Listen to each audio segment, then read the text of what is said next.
Opa, opa, como vai você? Aqui é o Anderson Palma, direto do Espírito Santo. Eu estou com um cara que é fera demais aqui do meu lado, que é o Lincoln Murphy. Oi. Oi. E o Lincoln Murphy aprendeu português. Oi, gente, tudo bem? É isso aí, galera. E eu tô aqui hoje batendo um papo, discutindo bastante sobre o papel da inteligência artificial nas empresas com o Lincoln. Eu vim para cá, tô passando a semana aqui, né, 7, 8 dias aqui direto no Espírito Santo para poder absorver o máximo que eu puder com esse cara que é um gênio, o cara que inventou o sucesso do cliente, mais do que isso, é um cara que está trabalhando nesse momento bastante com times que não são apenas de sucesso do cliente, na empresa dele, que é o List Kit. Ele está trabalhando muito com pré-vendas e com marketing.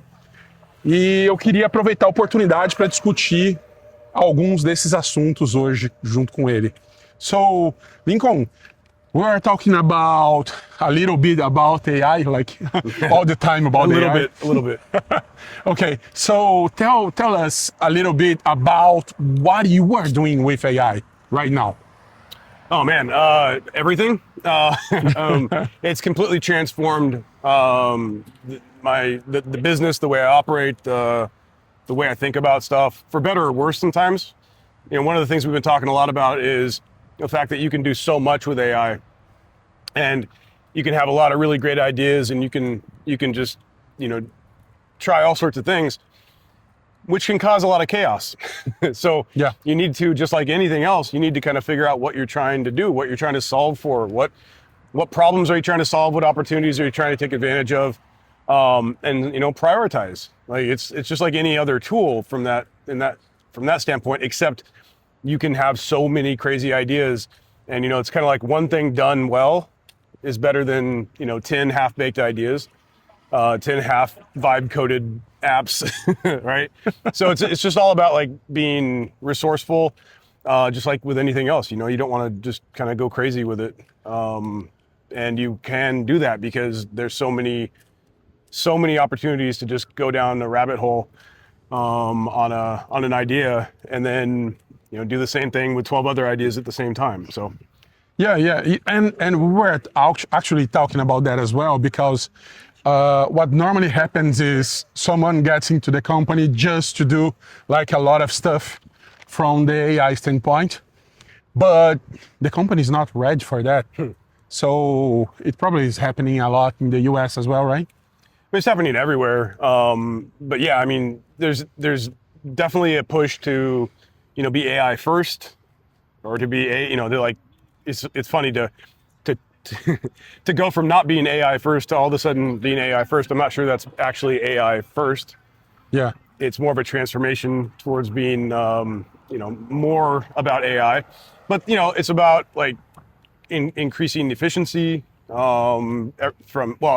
everything from increasing efficiency, increasing output per employee, to doing things that you just never ever thought you could even possibly do, and everything in between. So, you know, you should probably look at projects that are going to you can increase efficiency on. And you should also have some projects that are based on, you know, ideas that you never even imagined possible a couple of years ago. But, you know, those things aren't just what you can do with the AI. It's about like, if you're going to do something that's completely transformative to your business because you have AI now, that's awesome. But there's other stuff that has to be put in place to make that work. I mean, if you're changing your operating model because you can do something with AI, that's cool. But like, other things have to fall into place too. So you kind of have to think about things not just from what you can come up with in Claude, but like, what does this look like in reality? Yeah, I think everyone's kind of crazy right now because they're thinking on AI first. Mm-hmm. But their company wasn't born as an AI company. Right. So that's probably a huge problem for most companies. No, but I mean, was thinking. But it's, yeah, look, I mean, without getting into problematic analogies, yeah, you just have to understand, like, if you are a more traditional enterprise company and you are seeing AI as an opportunity, again, to increase efficiency or maybe do things that you never thought possible, that's awesome. but you may not actually be transforming to a pure AI first, company. And I think that's okay too. Like just use AI in those ways, and you don't have to change everything about who you are and, how you identify as a company. It's okay just to use those. Use those as things that again may increase efficiency or allow you to do things that you never thought possible before. Yeah. That's okay. And how do you like the actual companies that are AI first, the ones that are built with AI only in mind? How do you see them? I mean, I see them as companies that have a position in a market. AI is not magic. I mean, it kind of feels like it. But in terms of building a company, as long as we're selling to humans, you have to kind of figure out what your positioning is in the minds of the humans that you're selling to. So where do you fit into the market? What value do you bring? And, if that's because you are AI first and everything you've built from the ground up to be, around AI tools, to be built with AI, to, have a database that's built, it's vectorized to be able to be accessible with AI in really awesome ways. That's fantastic. But again, who's consuming your product? Who's your customer?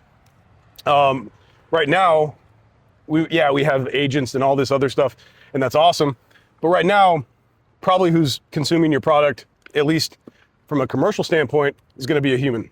They still need to make sure, they still need to have a relationship with you as a vendor. They still need to know, like, and trust you. Like all these things that have always been true. It's just that speed to market is there and in ways that was just not possible before. So, I'm not saying that AI isn't completely transformative. It absolutely can be. My company is ListKit, and we've completely transformed our operating model with AI. But the commercial aspect, our customers, they haven't really changed. They're not changing as fast. So the way that we can deliver and what we can deliver has changed, but that's behind the scenes. From our customer standpoint, they might think it's kind of interesting that we might be using AI, but all they really care about is the result that we can give them. And we can give them that result faster and more consistently and all of those things because of AI. Mm-hmm. That's what I'm saying. Like, you can be AI first, but does your market care? Yeah, I've seen many companies doing exactly that. They are like, we are AI first, and it really doesn't matter for the customer because the customer are looking for solving his problem, not to use AI. Right. I mean, yes, exactly that. Like your customer, again, it depends on who your customer is, right? Like if you're selling to a tech crowd, you're selling to startups, you're selling to people building tools, and you offer the building blocks of that using AI, cool. Like then you obviously want to talk about AI.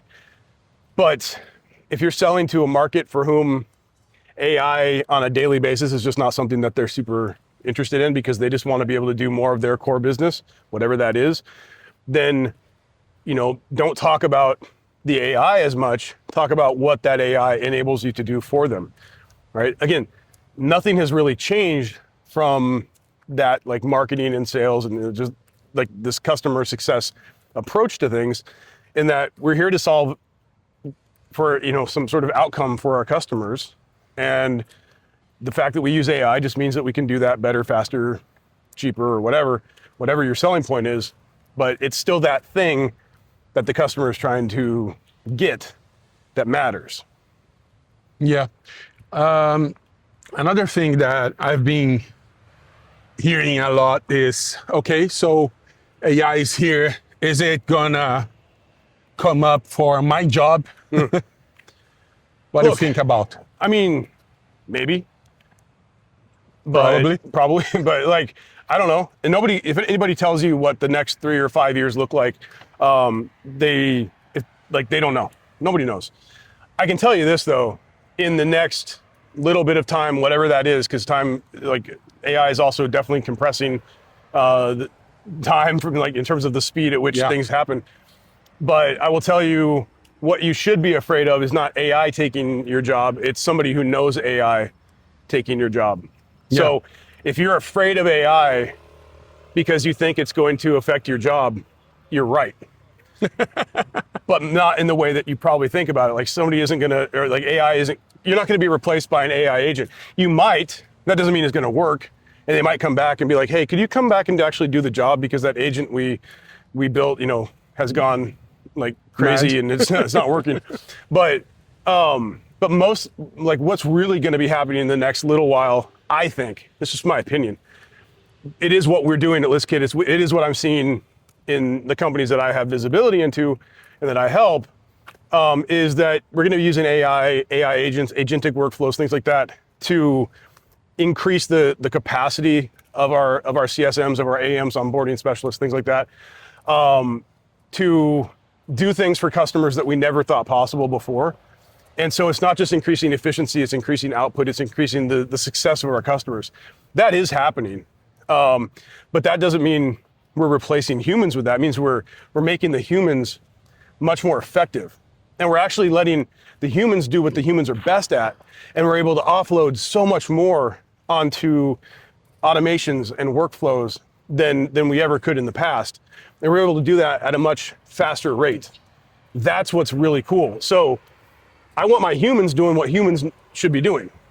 And if I do this right, my humans, my team, the people, the people that really matter, they're the ones that can be doing even more for customers.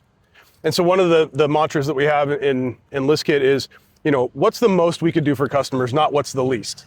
Right. And AI really has just completely changed that. Like, it's changed what we could do for customers to the extent that we now offer completely done for you, cold email and cold calling, completely done for you. Like, that was something that we didn't think was possible, and it wasn't possible a couple of years ago.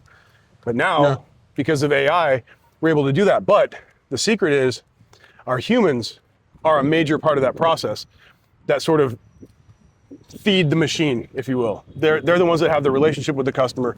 They're the ones that get all the information from the customers. They're the ones that get the context. They're the ones that maintain the relationship. And that is what makes the AI part of it even possible. So it's really, it's synergy, right? But that's not AI. Our customers don't care that it's, if it is or not. Right. What they care about is the fact that we can do this for them. And it's what they always wanted. We just couldn't do it. Yeah. Now we can. Oh man, that's real insightful. Well, voltando para o português, eu vou fazer mais um vídeo aqui, que esse aqui tá ficando grande, mas a gente vai falar um pouquinho mais a respeito do uso da inteligência artificial nos dias de hoje, nas empresas de hoje, com as melhores metodologias com o Mr. Lincoln Murphy. Então a gente se vê no próximo vídeo. Beijão no coração. Tchau!